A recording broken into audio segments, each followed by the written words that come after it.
Good morning, good afternoon, good evening, and welcome back to the Minioncast. This is episode 5, and this will probably be the last one where it looks like some dude sitting in his office recording it, which is exactly what this is. I'm the dude. Abide. Anyway, okay, that was a bad joke, but I get to use it. So today I've been promising you a reading all week, and I decided that maybe read from Checkmate, the most recent novel, get a little bit of feel. Mitsuko, who is the main character of Royal Orders, is in this one. She plays a big part, but she is a supporting character. Um, this novel actually focuses on J.T. Austin. He is one of the first two children of Amargosa you meet, the other being Davra. Um, and Checkmate is about one of JT and Mitsuko's shipmates, whose name is Edward Windsor, is also the designated heir to follow the current king of Bonaparte onto the throne of that world. They rotate between 7 royal houses from Earth. One of them they had to make up from scratch because North America doesn't do royalty. They have to borrow somebody else's. And I can get off on a sidetrack about that. But what happens in that story is that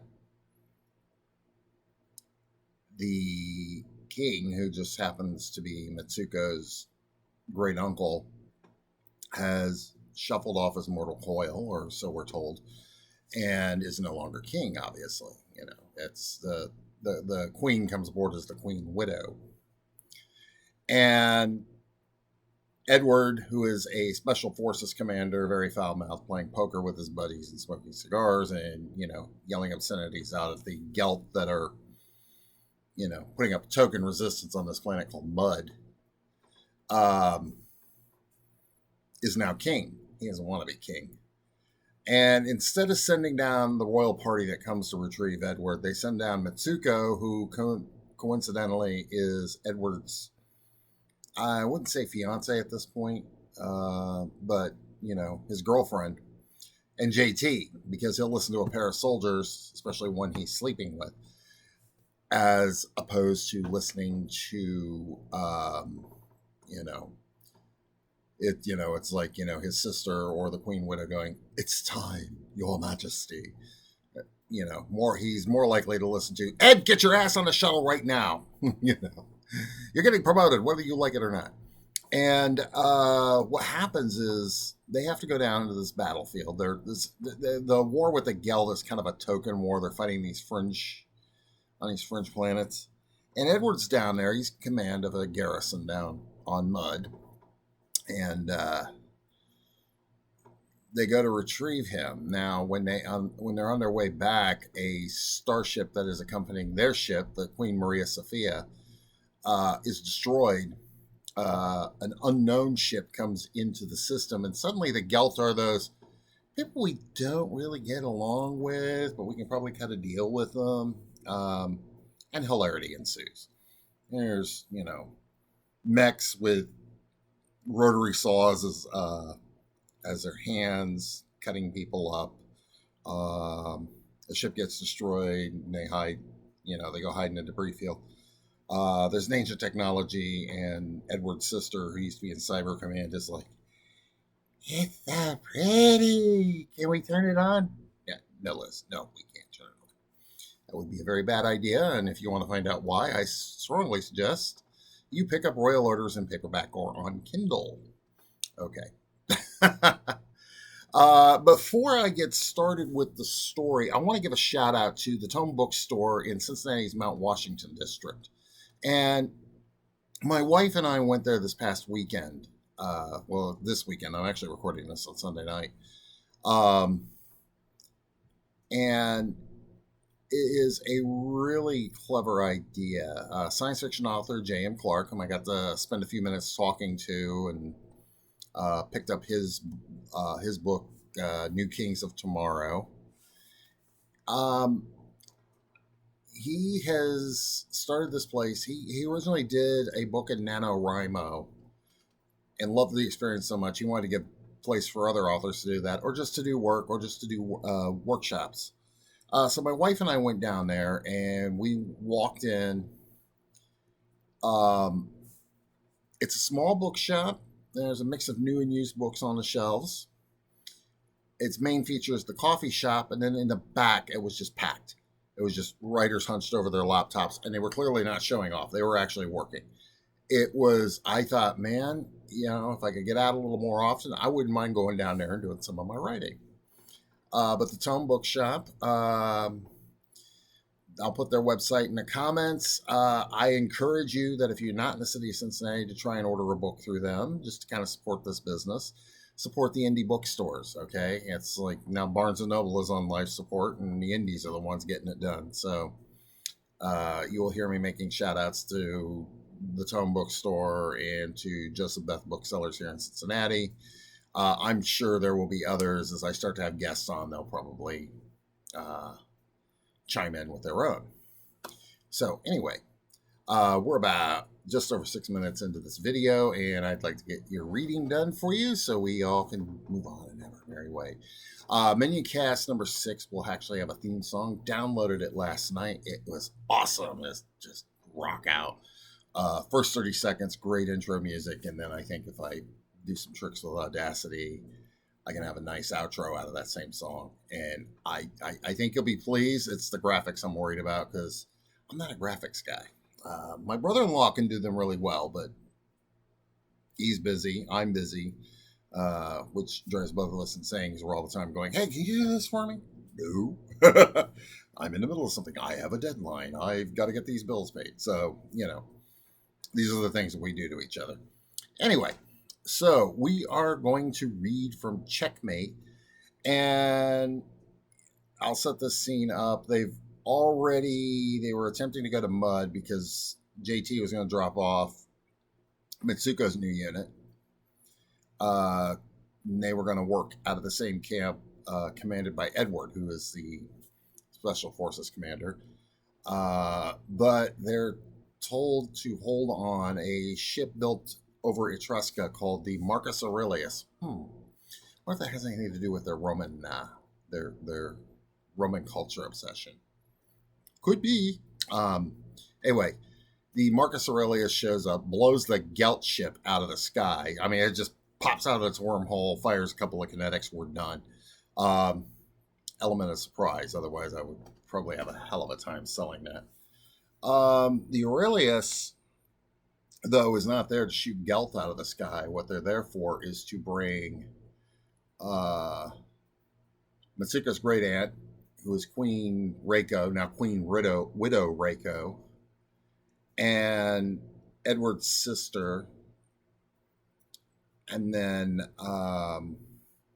one or two other assistants. They're actually not traveling with a large entourage, or if they are, it doesn't go well for them if they are, because they're over on the Aurelius, and the Aurelius does bad things happen. I'll just leave it at that.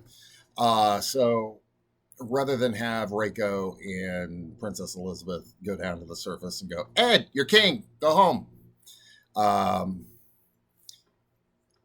JT has just found this out. Well, while he was on his way back in, one of the fighters that was escorting the royal party onto the Queen Maria Sophia nearly clips the Falcon, the combat shuttle that JT's piloting.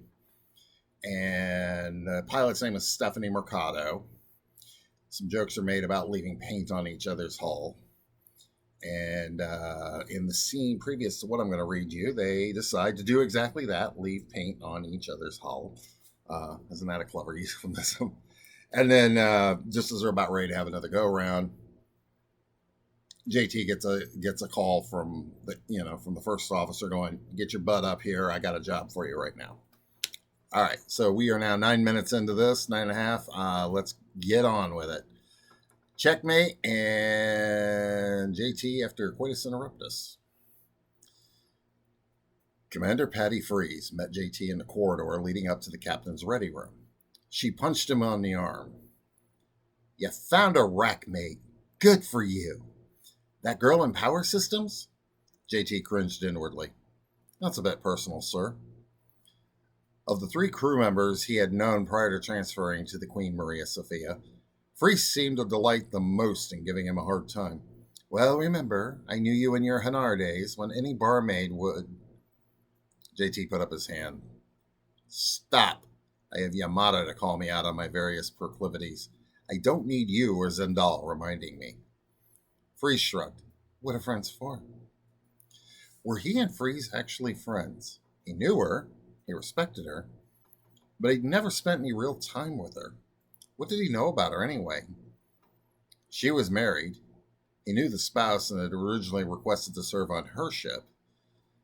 He knew that she came from Deseret and spent 5 years as a hypergate operator on the Caliphate, that she started out as an enlistee in the border guard. Oh, yes, and the woman, despite her Mormon upbringing, loved wine. So much so, she owned a cottage in the Caliphate's wine country. He liked Freeze well enough, but were they friends? It didn't matter, or maybe it wouldn't until he started pulling CNC duty helming the ship, Freeze's specialty. Any idea what this is about? I'll let the captain tell you, she said. Less said outside the room, the better. It'll be all over the ship soon enough. He knew. Queen Widow Reiko had already informed him that King Yanahito was dead. It was a double tragedy, as Bonaparte's constituent leader had died, but so had Mitsuko's Uncle Yoshi. Did interrupting playtime with his new friend Stephanie count? It's that pilot, isn't it? Kamal says she's been eyeballing you since you came aboard. He stopped. Really, Patty? You have to needle me about my love life? When I'm about to shuttle my best friend home for a funeral? Oh, I think it's going to be much worse than that. How? My home's not even in part of the compact anymore. You guys discharging and deporting me? Freeze pointed over his shoulder. We're here, Lieutenant. The use of his rank told him that maybe he had crossed the line with Freeze. And if Lieutenant Commander Patricia Freeze, CN, Executive Officer of the CNV Queen Maria Sophia, there you have it, had any command skill that defined her, pushing JT back over those lines definitely made the top 5 list. Yes, sir, he said, keeping his tone neutral. Freeze keyed the signal for the door. XO with Lieutenant Austin to see you as ordered, Captain. Come. The captain's order almost sounded like a grunt. The door slid open and revealed the captain holding court at the round table to one side of his ready room. Seated with him were Queen Reiko, Lady Elizabeth, and Mitsuko, who had donned her dress whites. Despite the captain's duty fatigues and those of Patty Freeze, JT felt underdressed in his flight suit. More so since he'd left his underwear in Stephanie Mercado's cabin. Already moving in, Little Wing? The admonishment echoed in his head. She had said it out loud to him as he rushed out the door. As he'd left, it told him he had an open invitation to return. In the presence of the widow of the king and the sister of his successor, he felt compelled to discreetly check his fly. It didn't help that a trickle of water from the shower down his back still hadn't dried. He saluted the captain as he entered the room. Behind him, Freeze scoffed. So she was going to owe him a drink later. Captain Zach Thalen stood. A reedy man, despite a few rejues, had let his hair go white. The man reminded JT somewhat of his father, though he probably had 20 years on him. Rumor had it he would get his first admiral's star in the next 2 months, which would mean Freeze would be captain. Semantics changed, but the chain of command would remain. At ease, Lieutenant. You've met Her Majesty, Queen Reiko, and Lady Elizabeth Windsor. JT bowed his head, still unclear on royal protocol.